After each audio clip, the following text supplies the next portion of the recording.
Eu queria, nessa noite, compartilhar uma palavra com os amados. Nós vamos ler os textos do Evangelho de Mateus no capítulo 3, do 13 ao 17. Nós vamos emendar no capítulo 4, do 1 ao 11. O texto é um pouquinho extenso. Eu vou ligar o cronômetro aqui, porque a minha esposa lá sobre as águas, ela fala, tá grande demais. A gente fica com o técnico aqui, né? O técnico fica de frente assim.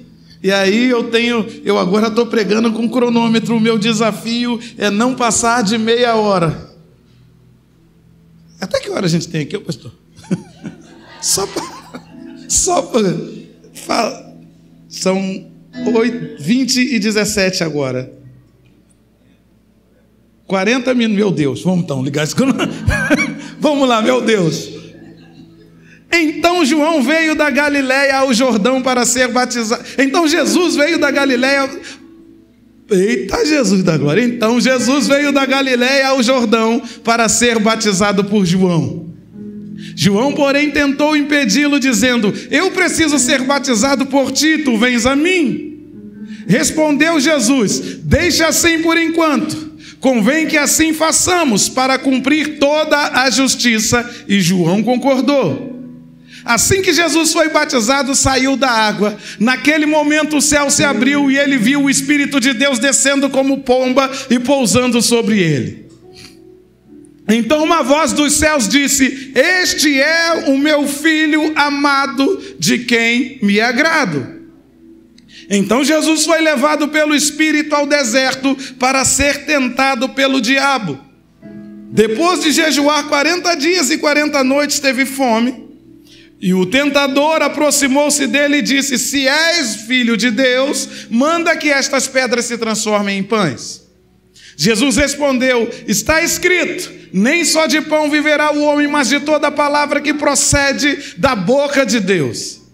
Então o diabo o levou a uma cidade santa, colocou-o na parte mais alta do templo e disse: se és filho de Deus, joga-te daqui para baixo, pois está escrito, ele dará ordem a seus anjos a seu respeito, e com as mãos eles o segurarão, para que você não tropece em alguma pedra. Jesus lhe respondeu: também está escrito, não ponha à prova, ou não tentarás o Senhor, o seu Deus. Depois o diabo o levou a um monte muito alto e mostrou-lhe todos os reinos do mundo e o seu esplendor. E lhe disse: tudo isto te darei, se prostrares e me adorares. Jesus lhe disse: retira-te, Satanás, pois está escrito, adore ao Senhor o seu Deus e só a ele preste culto. Então o diabo o deixou e os anjos vieram e o serviram. Aleluia. Quem pode dar glória a Deus por isso? Oh, Deus de glória. Bem, quando o pastor me mandou o tema não é uma conferência, mas desses cultos, o senhor me falou o nome desse projeto, mas Não. Eu sei, é a Igreja de Cristo como um presente para a humanidade, mas o nome dessa série de palavras de ministros que vão vir aqui é uma conferência? É uma conferência, pronto. Mas lá não está como conferência, tá? Jesus, Senhor, unge a minha mente, Pai. Eu estou com 44 anos, irmão, perdoa. Perdoa porque agora a mente já está... E eu achei o tema super interessante. A igreja do Senhor Jesus como um presente, e é de verdade um presente para a humanidade. E a igreja é de quem? Do Senhor? Foi Ele que inaugurou essa igreja. Foi Ele que começou essa igreja. E eu queria falar hoje como Ele começou essa igreja. Como Ele começou esse projeto. E eu acho que se nós quisermos ser essa igreja que é um presente para a humanidade, que é um presente para o nosso bairro, que é um presente para a nossa cidade, se nós queremos ser essa igreja que, se fechar a padaria e a igreja, as pessoas sentam mais falta da igreja do que da padaria. Amém? A gente sabe que isso não é muito verdade às vezes em muitas situações. A gente sabe que tem igreja que se tem bairro que se fechar a porta, fechar a padaria, o mercado e a igreja, é possível que as pessoas sintam mais falta da padaria e do mercado do que da igreja. Nós precisamos ser essa igreja. O bairro precisa nos ver como esse presente de Deus. Amém? Uma igreja relevante, uma igreja que faz diferença. E como é que começou isso? Não tem nada melhor. Se a gente quer ser assim, a gente precisa seguir o exemplo de quem começou, quem deu o start, de quem iniciou esse projeto, Jesus. E como é que Jesus começou, irmão? Como Jesus começou? Como começar essa igreja? Você já ouviu falar no Salomão do Reggae? Quem é que conhece o Salomão do Reggae? É um amigo que a gente já conhece há bastante tempo. E há um tempo atrás eu encontro com o Salomão no aeroporto e nós ficamos tomando café, porque a gente estava no mesmo voo e o voo ia atrasar em mais de 1 hora, 1h30, e a gente ficou ali sentado conversando com o Salomão e ele falou: rapaz, o meu irmão é pastor, talvez você não saiba disso, mas eu tenho um irmão pastor. E eu falei: irmão, um dia eu estava tomando banho e veio uma revelação dos céus.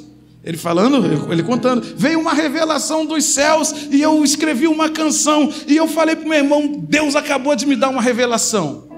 E aí ele canta a música que era a revelação que Deus estava dando para ele. A letra diz assim, ó: uma aranha nunca deixaria o carrapato chegar nas alturas. O carro a pato é melhor que a gasolina. Se quiser chegar, não venha por cima. O sapo bola nunca deixaria uma barata chegar nas alturas. Barateou o preço da farinha. Se quiser chegar, não venha por cima. Era presépio, não. O tamanduá nunca deixaria a formiga chegar nas alturas. Se for migalhas, eu não quero mais. Se quiser chegar, não venha por cima. Aí ele diz: era presépio, não era presepada. Nasceu na manjedoura, mas não disse que manjava. Ele era um rei, mas quis ser carpinteiro. Se fez pior que eu e foi pendurado no madeiro. Mas agora onde ele está, não há lugar mais alto. Agora onde ele está, à destra do Pai poderoso. E ele contando isso, vibrando, o irmão dele parado, olhando para a cara dele. E quando ele terminou, o irmão dele falou: é isso? Ele falou: é. Ele falou: Salomão, como é que você crê que eu convença os meus amigos que você não fuma maconha?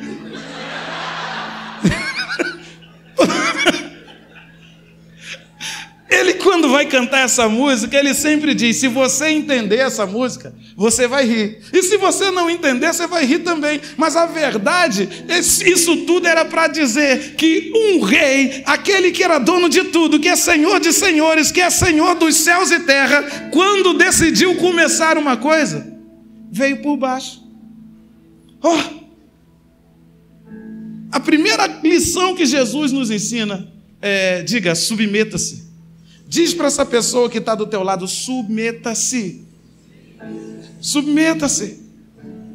Submeta-se a alguém que esteja debaixo da autoridade de Deus. Eu quero ser uma igreja relevante. Amém? Eu quero ser. Eu entendi, eu e minha esposa entendemos isso rápido. Não dá, a gente vive num tempo do Independente Futebol Clube. Nós vivemos num tempo, querido, onde a mensagem que a mídia passa, que a TV passa, a mensagem mais pregada desse tempo é: seja o que você quiser, faça o que você quiser, ande desse jeito, do jeito que você quiser. Não se submeta a ninguém, você é livre. Não é isso que falam o tempo todo? A ideologia desse século não é isso? Vivemos num tempo de um discurso da independência, da autossuficiência. Mas só que se nós quisermos de fato ser um presente de Deus para a humanidade, nós precisamos copiar o modelo de Jesus, seguir o caminho do fundador dessa igreja. Você não se torna inferior quando você se submete a alguém que está debaixo da autoridade de Deus. Jesus chega sendo o Senhor e ele vai até João. João reconhece, ele fala: tá doido, não, Senhor. Eu é que tenho que ser batizado por ti. O Senhor é maior do que eu. Jesus falou: não, tem que ser assim. Tem que ser desse jeito. A probabilidade de nós... Uma coisa que me deixa super feliz E ouvi o pastor Alex, ele falou, não, e saber que ele está debaixo de uma cobertura, e saber que ele reconhece que alguém pagou um preço antes, que alguém pagou um preço antes. Reconheça que alguém veio antes, meu amado, e pagou um preço. Sabe? Às vezes no nosso meio, na nossa seara, uma coisa que me entristece bastante às vezes, é ver como uma geração, alguns dessa nova geração, não honram as pessoas que vieram antes. Outro dia eu estava numa conferência e eu estou ouvindo um camarada pregando, e eu acho que ele estava pregando para mim, porque ele me viu logo na primeira fileira, e ele dizia, agora nós aprendemos a adorar o Senhor. Porque alguns anos atrás as músicas eram muito do homem para o homem. Eu falei, meu Deus, só agora que a gente aprendeu a adorar o Senhor? Quer dizer, o pessoal da década de 60 e de 70 e de 80 e de... Meu Deus! Reconheça que alguém veio antes, querido, e pagou. Jesus chegou assim. Ele chegou reconhecendo, embora os dois fossem da mesma idade, ele chegou reconhecendo que João começou antes. João deu um startzinho antes. João pagou um preço, ainda que num tempo curto, pagou o preço antes. Jesus, ele fez isso para nos dar o exemplo, amém? Então, dá esse conselho para esse irmão que está ao teu lado. Quer ser um presente de Deus? Submeta-se. O espírito desse tempo, irmão, é incrível. Não se submeter, você não precisa ensinar. Tem um molequinho que estava aqui, meu filho de 4 anos. Rapaz, é incrível. Tem dia que ele fala, outro dia a gente estava, alguém pediu para ele fazer alguma coisa dentro de casa, ou para ele não fazer, ele chegou e falou, ninguém não manda em mim, eu me mando. Eu falei, ué, cara? Como assim? Ele fala, aliás, ele vive dizendo isso, ninguém não manda em mim. Aí o anjo do concerto tem que entrar em cena existe uma parte no corpo de uma criança pela qual o Senhor se faz ser ouvido com mais facilidade. Isso. Mas é isso, você não precisa ensinar. Esse já é o espírito desse tempo. Eu não quero me submeter a ninguém. Mas Jesus, ele chega ensinando, submeta-se. Amém? Até porque quem aparece do nada está fadado a ser uma estrela cadente. Siga aí. Segunda coisa que nós precisamos aprender se quisermos ser essa igreja que é presente de Deus para a humanidade. Segunda coisa que aconteceu, Jesus foi cheio do Espírito Santo de Deus. Diz para o seu irmão, seja cheio do Espírito Santo de Deus, meu irmão.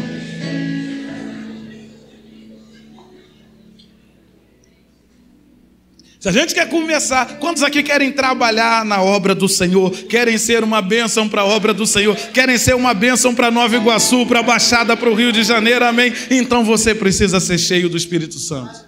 Não ouse fazer a obra de Deus, sem ser cheio de Deus. Nós precisamos ser cheios de Deus. Aleluia, isso. Ele está lá na salinha? Deus. Deixa eu contar uma coisa para você. De vez em quando me devolvem ele da sala de criança. Pastor, hoje não está dando. Ô Jesus, vai intercedendo.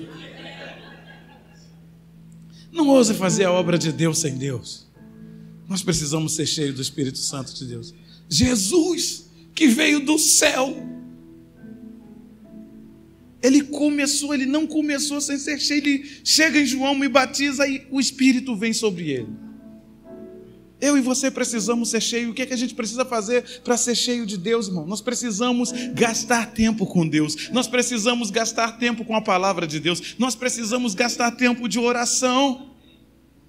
Porque nessa vida agitada, meu amado, a nossa vida hoje, a correria que é possível que a gente faça um monte de coisa, inclusive para Deus. E no final do dia a gente se dá conta de quanto tempo você passou com Deus hoje. E aí você vai ver que não sobrou tempo. Se a gente quer ser cheio do Espírito de Deus, e a gente precisa disso, querido, não dá, essa Baixada não vai ser conquistada, esse Rio de Janeiro não vai ser conquistado. por um povo vazio de Deus. Não vai. Nós precisamos ser cheios. Até porque você vai muito mais longe com seu Fusquinha de tanque cheio do que com uma Ferrari de tanque vazio. Não adianta o aparato tecnológico, não adianta toda a estrutura, não adianta nada disso se não tiver o combustível essencial, o Espírito Santo de Deus. Aleluia. O problema é que às vezes a gente quer correr o mundo com carro na reserva. Eu tenho alguns amigos que são viciados em carro na reserva. Que você... Não é você não. O André, tudo ele...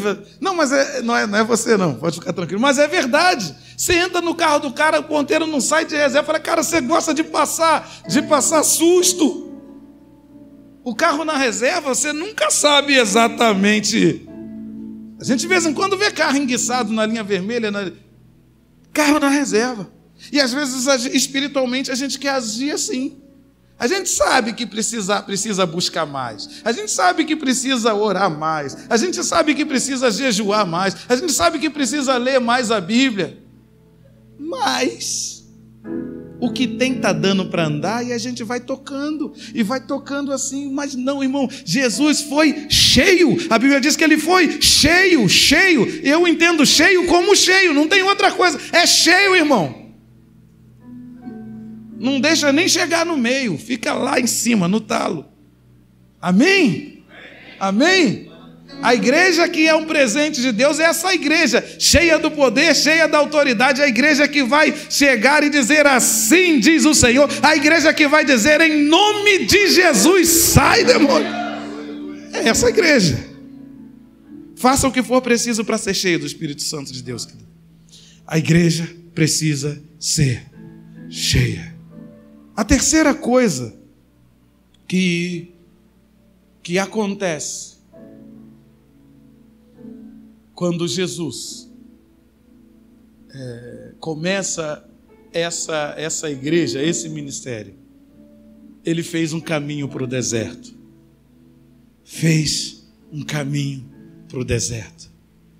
Olha para esse irmão, ele vai repreender em nome de Jesus agora, mas não adianta, é isso mesmo. Você precisa aprender a fazer um caminho para o deserto, irmão. Você precisa aprender a fazer um caminho para o deserto. Aí você tem irmão que vai dizer, está amarrado, eu já estou cansado de deserto. Mas é o deserto da solitude com Deus. É o deserto da comunhão com Deus. É o deserto da busca, é o deserto do jejum, da oração. E nesse lugar, quando a gente começa a buscar o Senhor mais intensamente, você sabe o que acontece?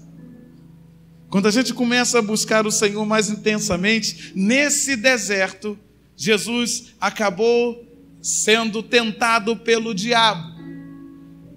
É preciso que a gente entenda, o diabo não quer que você busque ao Senhor. O diabo não quer O diabo não quer que você seja cheio do Espírito de Deus. Porque o diabo sabe que uma igreja cheia do poder de Deus é uma igreja transformadora. Que não há limites, que não há barreira para uma igreja cheia do poder de Deus. E quando Jesus vai para o deserto, ele é conduzido pelo Espírito ao deserto. O diabo entra em cena para impedi-lo dessa missão. E quando o diabo entra em cena, o diabo o conduz a 3 ambientes diferentes. Quando você abre mão de valores espirituais, o primeiro ambiente que o diabo leva Jesus foi para o deserto das necessidades. Diz que depois de 40 dias, Jesus teve fome. Jesus era Jesus, eu vou falar, eu teria nos primeiros 40 minutos de deserto. Só depois de 40 dias que Jesus vai ter fome, Pai eterno. E quando ele teve fome, quando houve essa necessidade, aí o diabo entra.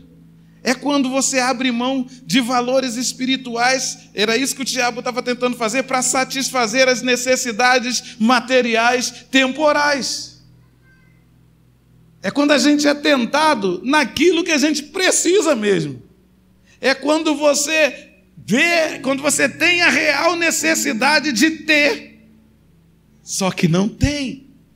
Aí nessa hora, o tentador vem para lhe oferecer uma solução rápida, imediata, e se você for olhar a olhos nus, necessária. Se você for olhar com olhos da carne, necessário. O corpo precisa de comida. É ou não é?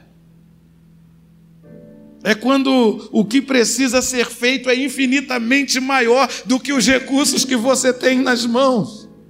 Quantos aqui já se viram em situações assim? Meu Deus, tem que fazer, mas não tem. Isso me faz até lembrar um profeta da Bíblia que dizia, sabe lá o que é não ter, mas ter que ter para dar. Não era da Bíblia não, brincadeira. Brincadeira. É quando você não tem e tem que ter. Nessa hora você é tentado a transformar a pedra em pão. E é o que às vezes muitos de nós estamos fazendo. É quando a gente é tentado a sair do lugar da dependência e dar um jeito. É quando a gente é tentado a usar o poder e a força que temos para sair do propósito de Deus. É quando o tentador vem te confrontar e te questionar onde é que está a sua provisão. Irmãos, Deus, desde sempre, Ele quer ser o nosso Senhor. Desde sempre. Se você for ler Gênesis, no capítulo 1 de Gênesis, lá no capítulo 1 só chama Deus de Deus. Criou o Deus, o Senhor Deus, Deus viu que era bom, e Deus, e Deus, e Deus. Deus só passa a ser chamado de Senhor no capítulo 2. No capítulo 2 de Gênesis começa a chamar Deus de Senhor. E isso só depois que Ele faz o homem. Deus só é chamado de Senhor na Bíblia depois que Ele cria o homem. Porque senhorio tem a ver com dependência. Você fala para o teu filho, enquanto você estiver dentro da minha casa e eu pagar suas contas, claro que ninguém aqui fala isso, mas claro que fala. A regra aqui é minha. Depois que você for autossuficiente, você faz o que quiser. Mas aqui, debaixo do meu teto, comendo minha comida, eu pagando a conta, você faz o que eu mando. Quando você for independente, aí é contigo. Senhorio tem a ver com dependência. A ideia de Deus sempre foi que a gente fosse dependente.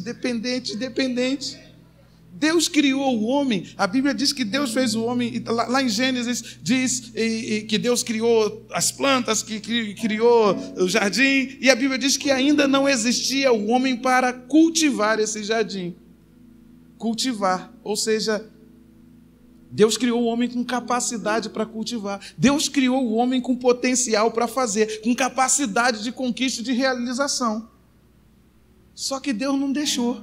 Enquanto o homem era dependente, a Bíblia diz que Deus foi primeiro e cultivou o jardim e depois colocou o homem lá, e tudo do que o homem se alimentava, ele não tinha plantado ainda.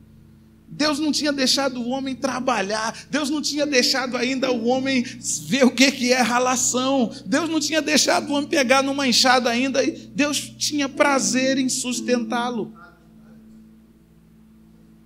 Literalmente, colher onde não plantou. Tem um versículo que eu não me lembro qual, que diz a bênção de Deus, e na Bíblia Trintariana diz assim: a bênção de Deus enriquece e não acrescenta as dores de um dia de trabalho. Não, a ideia de Deus é, enquanto eu for o seu Senhor, eu te sustento sem você se lanhar todo. Aí a Bíblia diz que o homem cai. Aí a partir daí, irmão, você já sabe, eu não preciso te dizer. Aí Deus fala, agora que você quis ser independente, agora é do suor do teu rosto que você vai comer. Mas eu estou dizendo isso porque há uma... Quando Deus fez o homem para cultivar, Deus fez o homem com potencial, com capacidade para conquistar coisa. Às vezes a gente olha para a vida de muita gente e a gente olha, aquele ali Deus está abençoando. Às vezes tem gente que está conquistando coisa por sua capacidade. O homem por si só tem capacidade sim de conquistar. O homem não tem capacidade de passar numa universidade se estudar. O homem não tem capacidade de começar uma empresa se ele for um bom administrador e de fazer a empresa prosperar. Tem sim.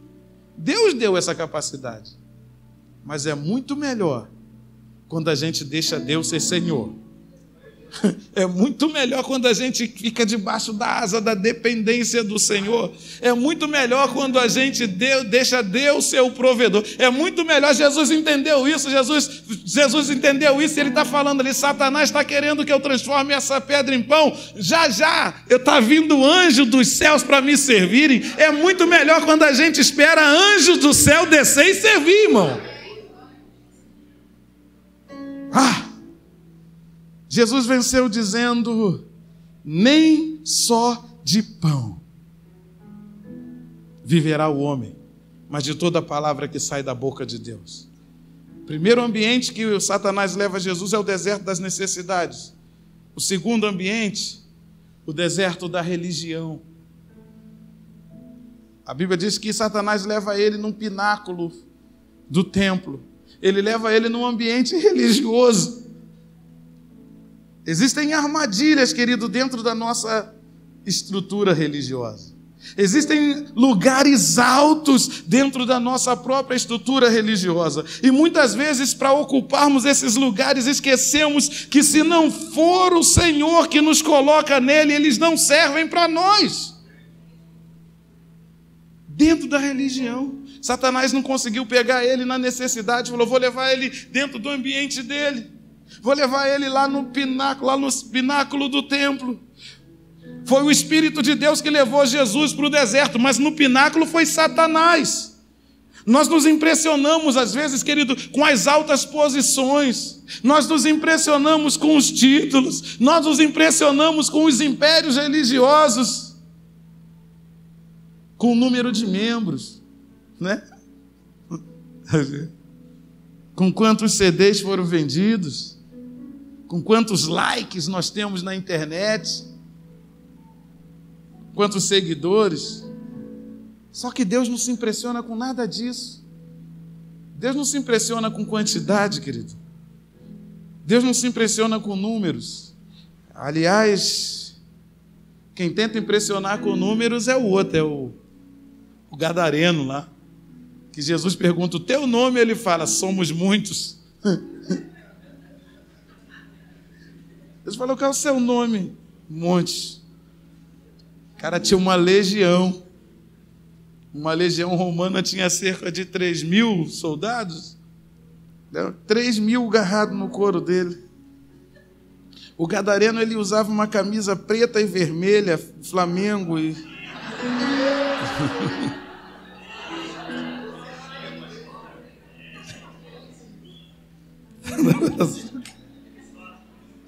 Queridos, nunca faça a obra de Deus por exibicionismo. Nunca. Quantos homens a gente já viu se perder, pastor? Por isso. Deus dá uma cidade, Deus dá um território na mão e quando se começa a crescer, a gente começa a sentir a necessidade de mostrar, irmão, eu vou falar uma coisa para você. A gente que milita na área do louvor e da música, e graças a Deus, Deus teve misericórdia de nós e nos deu uma projeção nessa nação. Essa é uma luta constante. Porque tem hora que sem perceber você vai inclinando para o outro lado. Tem hora que sem perceber você está subindo os degraus do pináculo do templo. Você se esquece da missão e vai querendo os lugares altos, e você se ilude com os flashes, com os likes, com os números. Quanta gente começou fazendo a obra de Deus, querido? Por Deus. E hoje é autônomo. Hoje está fazendo por si só. É possível fazer a obra de Deus sem Deus. Começou querendo a glória para Deus, e hoje quer a glória que deveria ser para Deus, para si mesmo. Terceiro ambiente que Satanás leva Jesus. Ele leva ao monte da glória do mundo e as suas riquezas. Ele leva Jesus ao monte da glória. Esse eu vou ler, o capítulo 4, versículo do 8 ao 11. Diz assim: depois o diabo levou a um monte muito alto e mostrou-lhe todos os reinos do mundo e o seu esplendor. E disse-lhe: tudo isto te darei, se te prostrares e me adorares. Jesus lhe disse: retira-te, Satanás, pois está escrito: adore o Senhor, o seu Deus, e só a ele preste culto. Então o diabo o deixou, e os anjos vieram e o serviram. Satanás leva Jesus no monte e mostra riquezas. Sabe? Há muitos que hoje estão aceitando o que Jesus recusou nesse monte. Ele disse, e para aceitar, Jesus recusou essa riqueza que vem da mão de Satanás. A condição é: se você quer, você tem que se prostrar e me adorar. E tem muita gente que, sem se dar conta, está aceitando o que Jesus recusou naquele monte. E sem saber, e sem se dar conta, está se prostrando a Satanás. Quem se prostra se rende. Essa era a proposta do diabo: se renda. Mano. Você não vai se render? Agora a proposta envolve poderes e riquezas.